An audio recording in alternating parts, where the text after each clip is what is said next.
Hello everybody and welcome to the Life of a Board Gamer. My name is Daniel and today we are going to take a closer look at a game called Dice Settlers.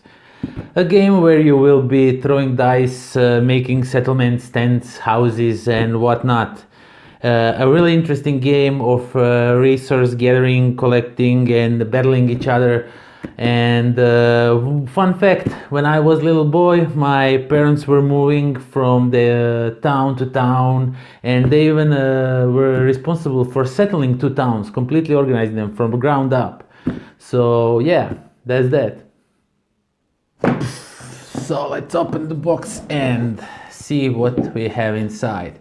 Okay, first we have rules of play, and here are the rules. The rules are a bit weird written. Some parts are found in really unusual places. I'm not really the fan of the rule book and how it is written, but eventually through playing and everything you get a hang of it and you know where to search for stuff. It is really weird, at least it was for me, but I don't think that is a minus for the game. And at the end you have how to play solo, and then there's this appendix and what each tile does. And this is really nice, so you can just refer it like really quickly what the tile does without lots of searching through the rule book. That is cool stuff. Okay, so each player will get this player mat, and you can either be a man or a woman settler. And over here are basically your actions. What can you do on your turn with the dice, depending what you rolled on your dice.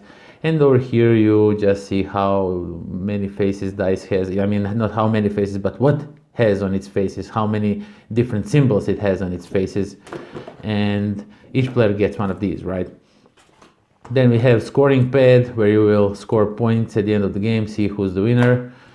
Over here, these are scoring tokens, victory point tokens. You can earn victory points throughout the game, so you take these and then you accumulate them at the end of the game and see who is the winner. Each player will get its own bag for the dice. Now this bag could be a little bit bigger. These are fairly small. I don't have like huge hands, but as you can see I cannot really fit my hands in here, so you have to like constantly push the dice with other hands. But overall it's just minor setback. You can always buy some bigger bags for the dice if you want to, and don't use just these. Use those bigger dice and the bigger bags, and that's that. Then we have promo for Teotihuacan that nobody can pronounce correctly, and sadly I don't have Teotihuacan, so I am still keeping this one. If I get this game I will use these promos, and if I heard correctly, in Teotihuacan you have promos for Dice Settlers, so that's a really neat way for us promo freaks to buy two games. Then you have bunch of cardboard components for resources that you can gather throughout the game and sell for different points and whatever it is that you do with them. And these are really nicely thick cardboard components. All of the cardboard components are really nice and thick components, so there's no argument there. These are really nicely done. The artwork looks really nice also.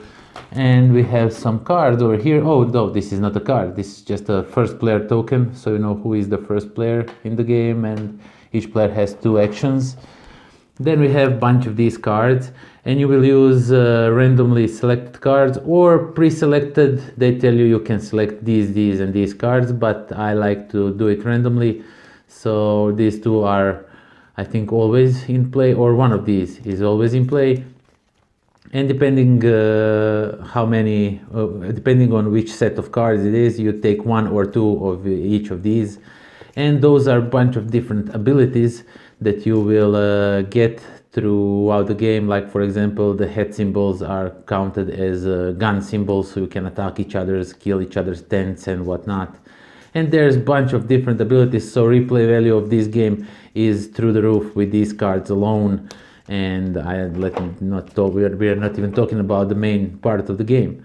So let's continue to main part of the game. And main part of the game are these tiles.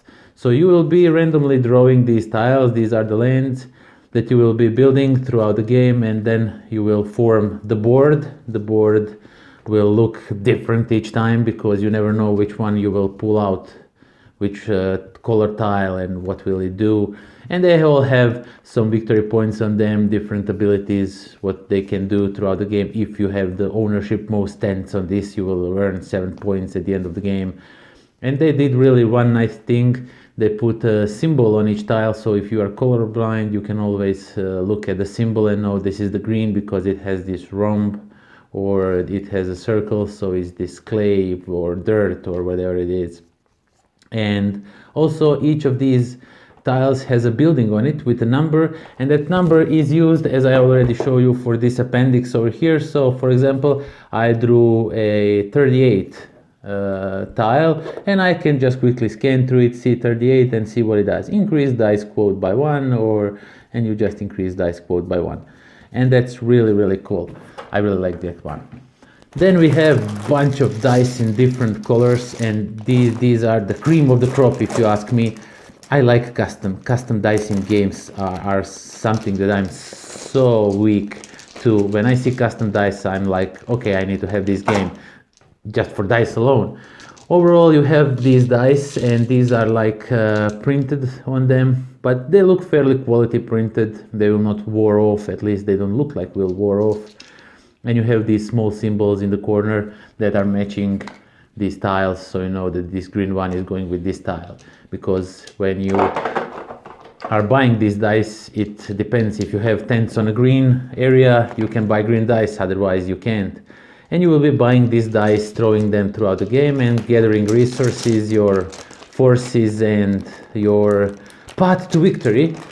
And there's also gray, white and orange dice. White are the basic dice that you will start with, and few of the yellow, greens dice and others you have to buy.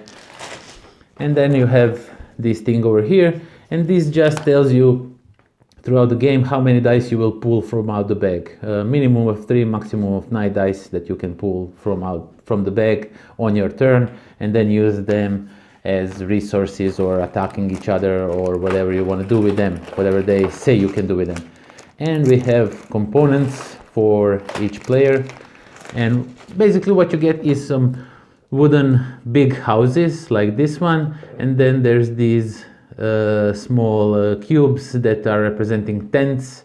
So when you have some tents on this area, other players can come and build more tents and force you out of here. But once you build a house, this territory is yours. You get 5 points no matter what. You get this ability no matter what. No one can take it away from you. And then there's these tokens that you just use these to represent that you discovered all these technologies on the cars that we talked about. And that is everything that comes in a box of dice settlers.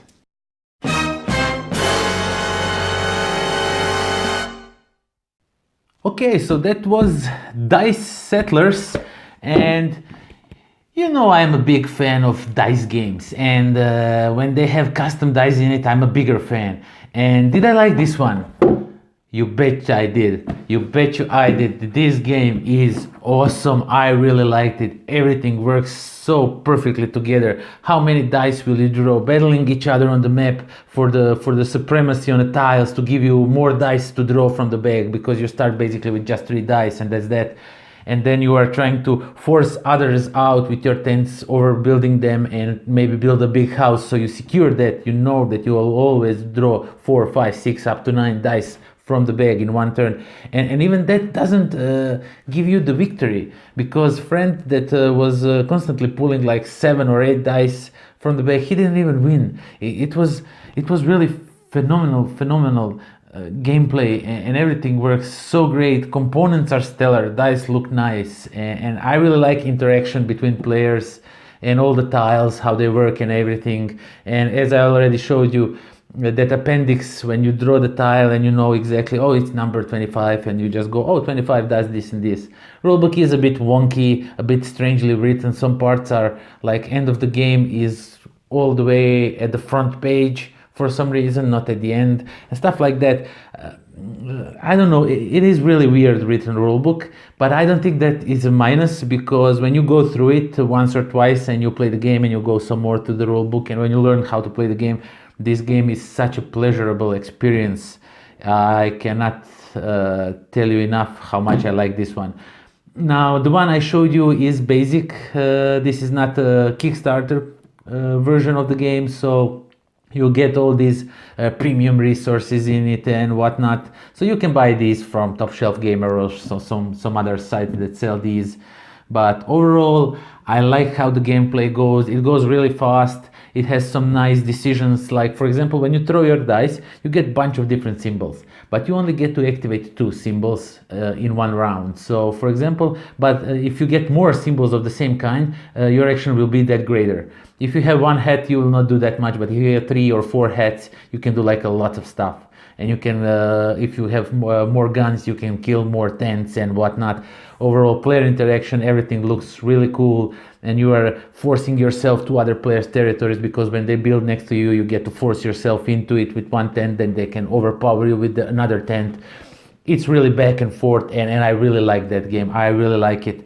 I cannot recommend it more. If you like dice, if you like rolling dice, if you like custom dice, if you like some player interaction, maybe some take that, a small part of it, definitely check this one out. Dice Settlers. That is that. Until next time. Pozdrav. This video was brought to you by philibertnet.com, the game in all its states.